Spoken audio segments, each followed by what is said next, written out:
So may nakita tayo ano. So I think cobra. Oh, ang laki pala ng ahas. Sobrang laki ng landslide dito guys. Oh. May atake na. Sir, ayan pa sir. Kala ko hindi kami aabot. Yan o. Nakapalang.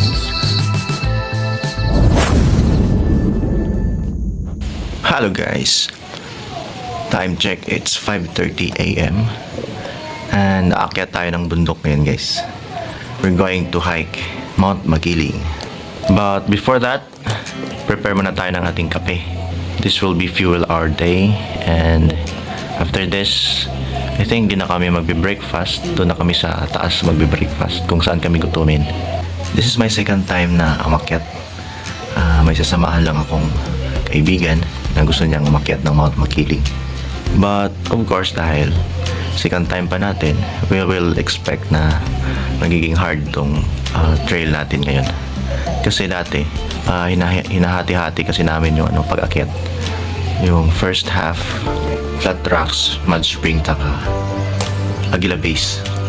But right now, we're going to straight climb up from flat rocks, mud spring, Agila base. Then after that, we're going to peak 2. It's gonna be hard for me kahit second time. Of course, to kasama natin, sanay naman to sa akyatan. And first time lang niya dito talaga sa Mount Makiling.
So ang pagka-roast nito guys, medium roast lang, medyo brown lang siya.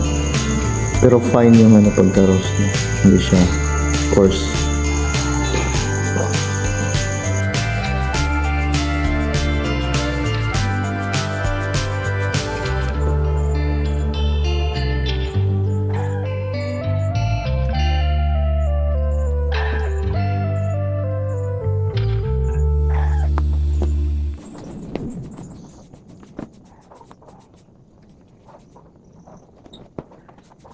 Time check, exactly 7 o'clock in the morning. Nandito na tayo sa Station 1. Maglalagin lang tayo dito and then iwan lang natin yung mga gamit natin. And then punta na tayo ng flat rocks after this.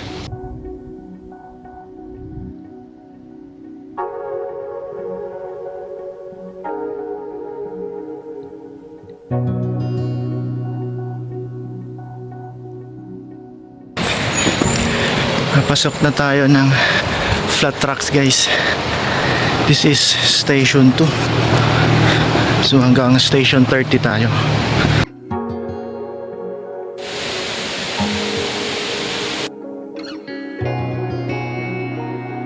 So andito na tayo sa flat tracks guys.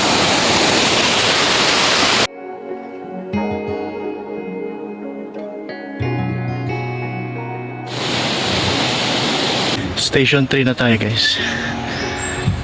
So sabi ng guide natin, may mga madadaanan daw tayong mga landslide ng konti gawa nung bagyong Christine. Nasa mahogany plantation na tayo guys. So ito, planted since 1940 daw. Dati nung walang bagyo pa, makapal pa to guys. Ngayon medyo manipis na. So nasa station 4 tong mahogany plantation.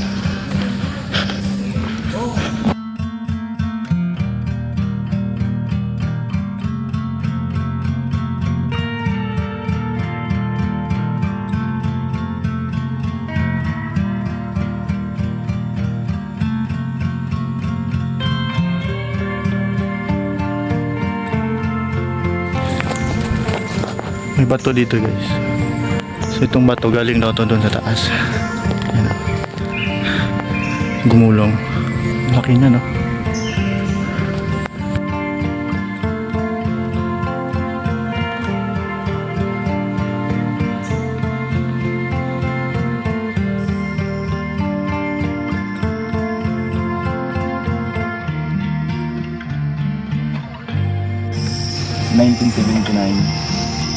Hindi pa pang tao.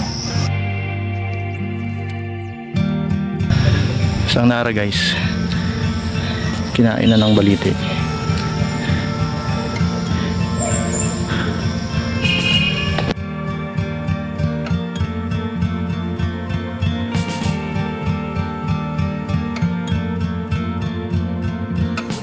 Nasa station 7 na tayo guys. So bumili lang kami ng tubig dyan. Meron namang pagkain dyan, may adobo sa dahon. Yan, meron ding mga tubig, soft drinks. So pwede kang kumain dyan. So ito yung Makiling Rainforest guys. Stop natin guys. Pupunta na tayo sa Mud Spring. May park dito guys. So pwede kayo mag-picnic dyan. May mga table and chairs dyan guys. Kompleto na rin to guys. May CR na rin. So this is station 8 guys. Pasok na tayo ng Mud Spring. Bubulok pa, babaho, magkakaroon ng mga Viper. Oo. Ito yun. Pero kung mabaksinan ka, yung Mabubuhay ka. Bantay. Maging okay ka lang din. Pero yung nasugatan, hindi na yun. Okay na, magiging okay din. Babalik lang. Oo. Pero hindi tulad ng cobra na minsan nga cobra segundo lang. Segundo lang. Pag malapit sa heart. Depende sa ano mo. Pump.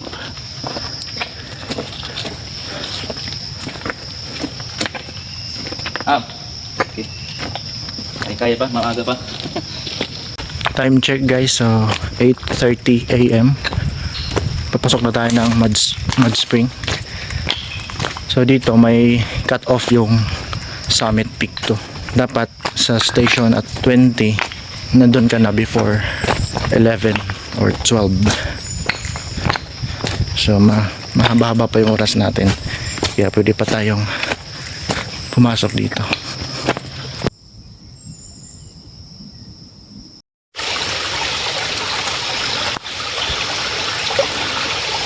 Maklaro. Dito na tayo sa Mud Spring guys. So yung umuusok na yan. Hindi yan yung ano, bukana niya. Dapat may puno talaga. Oo, kasi yung puno kasi nagko-control ng heat niya eh. Tsaka magtataka kayo sir kung ang init-init pero green pa rin ang ano sir. Naka-adapt na kasi yung mga plants sa init. Dito na tayo sa labas ng Mud Spring guys. So next stop natin is Aguila Base and then Picto na tayo.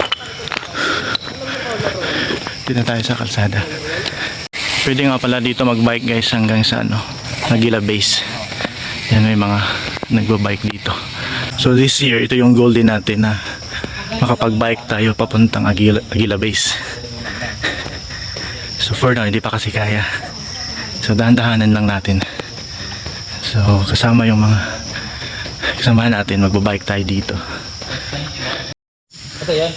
Opo. Ito yung Tayabak campsite guys. So tuwing mahal na araw lang to, pwedeng mag-camping dito. Ito no? Yan, may lutuan na rin dyan. Subahan, ihawan. May ihawan. Oo. So yung word na Tayabak, galing yan sa pangalan ng Jade Vine. So hango sa pangalan ng Jade Vine. Parang local name dito. Tayabak. So tawag dyan Tayabak campsite. I-share ko pa yung scientific nito. Talangin natin si Celine. Hindi daw po naakit ng bayawa kasi madulas. Kaya tumatangis na lang po yung bayawa. Ito guys yung ano, tangisang bayawak. Malaki. Sobrang ganda niya.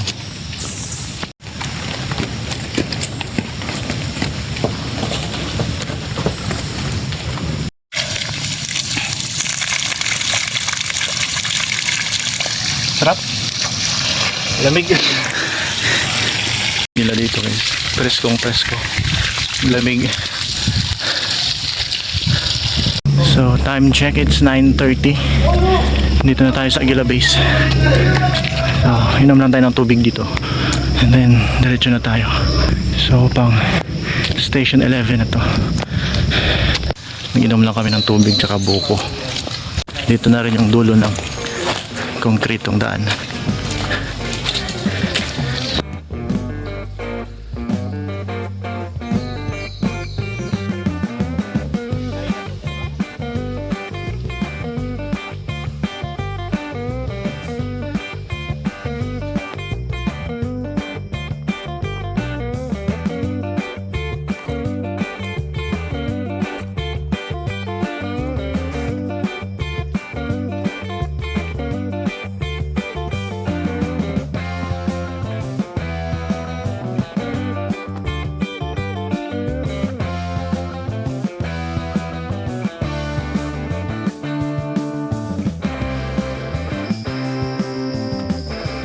Time check, it's 10 AM na guys. Nandito na tayo sa area ng Mayra Flecha as of hiking, making this video. Wala nga yung ano, flower. So yan yung puno na ano, kinakapitan ng ng Rafflesia, yung vine niya.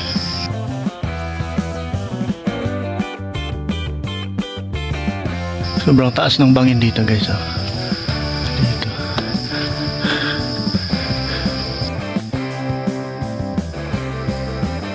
Nung una akong punta dito guys, may tubig pa to. Ngayon tuyo na eh. Yung tubig dito na iinom dito guys, sobrang lamig at refreshing yung tubig. Kaso lang yung bagyong Christine, natabunan yata ng landslide.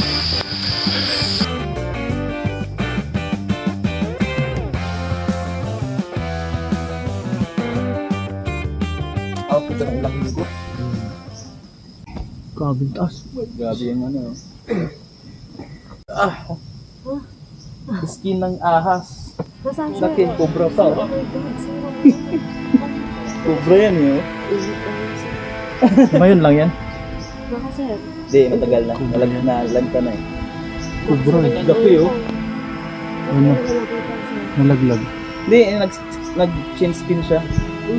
It means lumaki na siya. Cobra? Kaya rin yan. So may nakita tayo ano, skin ng ahas. So I think cobra. Sabi ng kasama ko.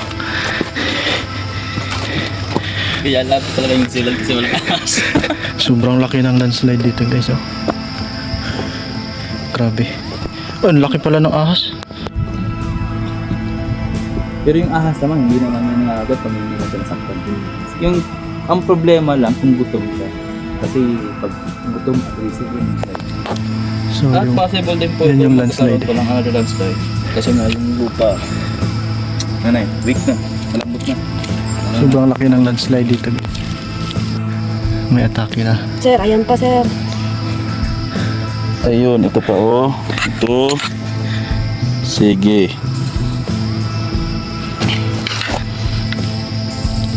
So guys, ingat na po tayo. Okay, ito, baka meron na kayo. Wala yan sila, di yan sila, ini ano? Oh, mga Kilala sila eh. kilala, parang ano to eh, alagad nyo to eh. Yung unang tour guide namin, hindi talaga siya na ano. Ay, pagod na lang. Yung putid lang yung tenga ko, close na.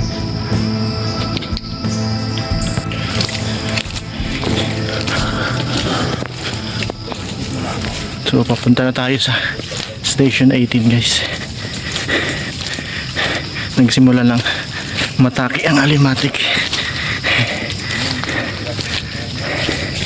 So careful lang tayo sa ating tenga. Tsaka maputik na dito. Hindi umpisa pa lang po ang laban. This is it.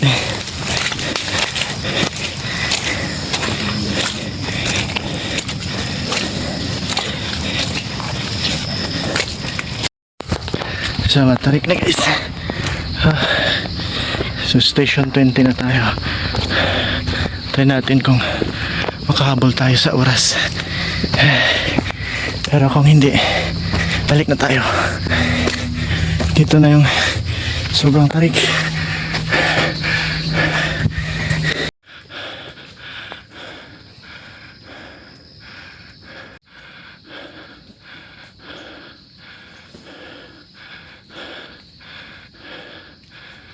Time check guys, so exactly 12 noon. Ano yung bang? So nakaabot tayo ng station 30. Akala ko hindi na, pero buzzer beater yung ginawa natin. Dapat din na tayo nag mud spring. Yeah. Tsaka flat tracks. So this is station 30 and peak 2. So foggy pa rin. So hindi pa rin ako Magkita. pag summer Kasama lang. kita. So ngayon kasi foggy, so this is my second time, hindi pa rin ako nakakita ng maliwanag. Walang ulap. Lamig. Sobrang lamig na dito guys. Punta man ako sa may musi. May mga moose.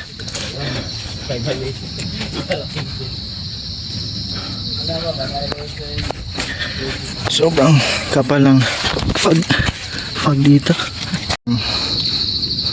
Ito yung mga moose na kahoy guys. So ito yung moose forest dito guys. Yan o, makapal ang moose.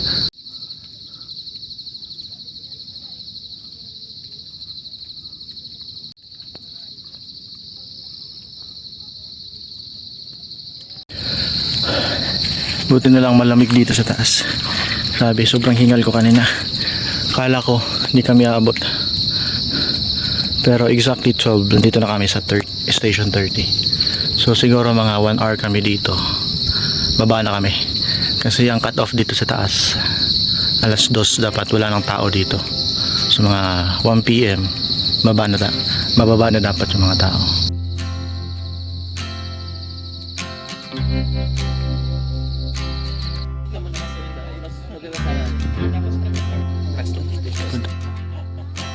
Yan ano?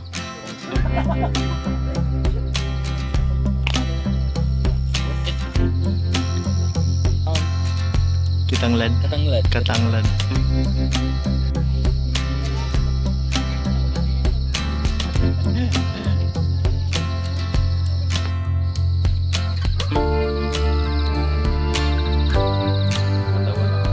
Puro balot na balot ng Kahit pa babalik-balik ka dito, maninibago ka pa din eh. So uwi na kami guys. Ito yung guide namin. Ang lakas ni ate. Si ate Myla.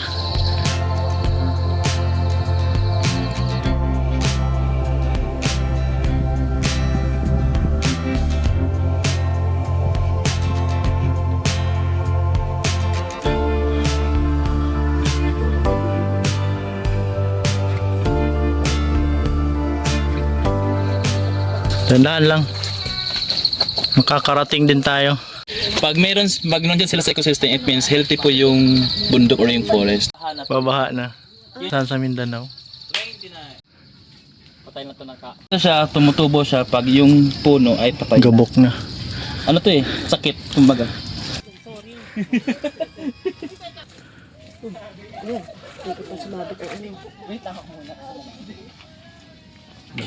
Bali dyan kita yung Laguna Lake at Talim Island. Supposedly, dito. Pati yung to? Crocodile Lake, yung bilog na Kita dyan yung buong Pansol ba? Tama tayo? Pansol ba?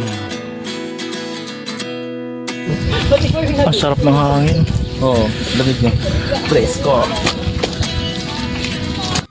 At 29 and I find myself wondering what did happen to the last 10. I ran away with my life, fast forward, never turn back again.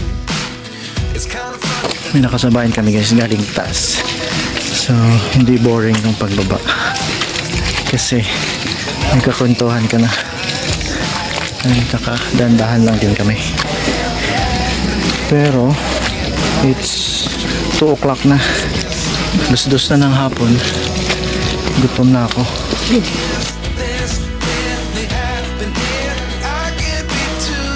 So, dito na kami. Malapit na kami guys. Sa station 11 na ulit tayo guys. So kakain lang kami dito kasi gutom na. And then magmumotor na lang kami pababa kasi semento naman dito. May mga habal-habal naman dito. So kapagod pero sulit. So dito na kami sa station 1 guys. And kukunin lang namin yung gamit dito. Tsaka uwi na kami. So thanks for joining on today's adventure. I hope nagustuhan nyo tong video.